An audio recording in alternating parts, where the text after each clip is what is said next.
Swastiastu. Selamat pagi para pendengar setia Radio RRI dimanapun berada. Kembali lagi bersama saya Desa Putu Ratmini, penyuluh agama Hindu Kabupaten Sumba Barat. Pada pagi hari ini saya akan memberikan sedikit renungan atau penyuluhan dengan topik Membantan Saiban atau yang disebut ngejot dan juga bisa disebut dengan Yadnya Seca. Membantan Saiban adalah atau ngejot merupakan suatu tradisi Hindu di Bali yang biasanya dilakukan setiap hari setelah selesai masak di pagi hari. Mesaiban atau ngejot juga disebut dengan Yadnya Seca atau yadnya yang paling sederhana. Yadnya yang paling sederhana sebagai realisasi dari panca yadnya yang dilaksanakan umat Hindu dalam kehidupan sehari-hari. Mesaiban atau ngejot biasanya dilakukan setelah selesai masak atau sebelum menikmati makanan, dan sebaiknya memang mesaiban dulu baru kita makan. Makna dan tujuan mesaiban atau yang disebut dengan Yadnya Seca merupakan penerapan ajaran kesusilaan Hindu yang menuntut umat untuk selalu bersikap Amnisang, yaitu tidak mementingkan diri sendiri, dan ambega para merta, yaitu mendahulukan kepentingan di luar diri. Pelaksanaan Yadnya Seca juga bermakna bahawa manusia setelah selesai memasak wajib memberikan persembahan berupa makanan, karena makanan merupakan sumber kehidupan di dunia ini. Tujuan mesaiban iaitu sebagai wujud syukur atas apa yang diberikan Ida Sang Hyang Widiwasa kepada kita. Sebagaimana diketahui bahawa yadnya adalah sarana untuk menghubungkan diri dengan Ida Sang Hyang Widiwasa untuk memperoleh kesucian jiwa. Tidak saja kita menghubungkan diri dengan Tuhan, juga dengan manifestasinya atau makhluk ciptaannya, termasuk alam beserta isinya. Sarana Bantan Saiban. Bantan Saiban adalah persembahan yang paling sederhana, sehingga sarana-sarananya pun sederhana.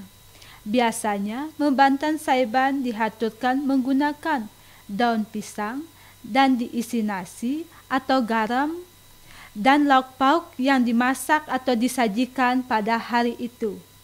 Tidak ada keharusan untuk menghantarkan lauk tertentu.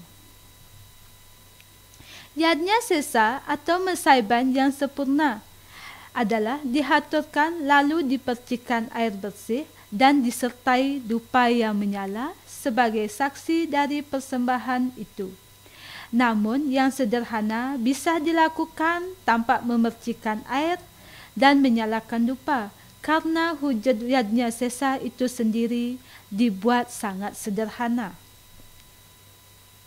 Tempat pengaturan saiban atau Yadnya Seca ada 5. Tempat yang dihaturkan Yadnya Seca atau mesaiban sebagai simbol dari Panca Maha Bhuta. Yang pertama, pertiwi atau tanah, biasanya ditempatkan pada pintu keluar rumah atau pintu halaman rumah. Yang kedua, apah atau air, di tempat pada sumur atau tempat air. Dimanapun kita menaruh air, kita mengaturkan Yadnya Seca atau mesaiban di sana. Teja atau api ditempatkan di dapur, pada tempat memasak tungku atau kompor yang biasanya kita gunakan sehari-hari.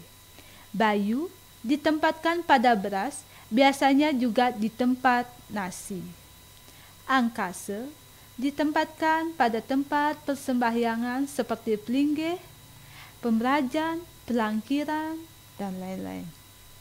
Tempat-tempat melakukan saiban jika menurut Manawa Dharma Sastra adalah sanggah pemerajan dapur, sanggah pemerajan, dapur, jending atau tempat air di dapur. Jending itu adalah kayak tempat air yang biasanya digunakan pada zaman dahulu, yang terbuat dari tanah liat, batu asahan, lesung, dan sapu. Kelima tempat terakhir disebut sebagai tempat di mana melakukan himsa karma setiap hari karena tidak sengaja melakukan pembunuhan binatang atau tumbuhan-tumbuhan lainnya. Di tempat itulah kita menghaturkan saiban atau yang disebut dengan ngejot. Di dalam kitab Dharma Sastra Adhyaya ketiga bait 69 dan 75 dinyatakan dosa-dosa yang kita lakukan saat mempersiapkan hidangan sehari-hari itu biasanya dihapuskan melalui yajna sesa.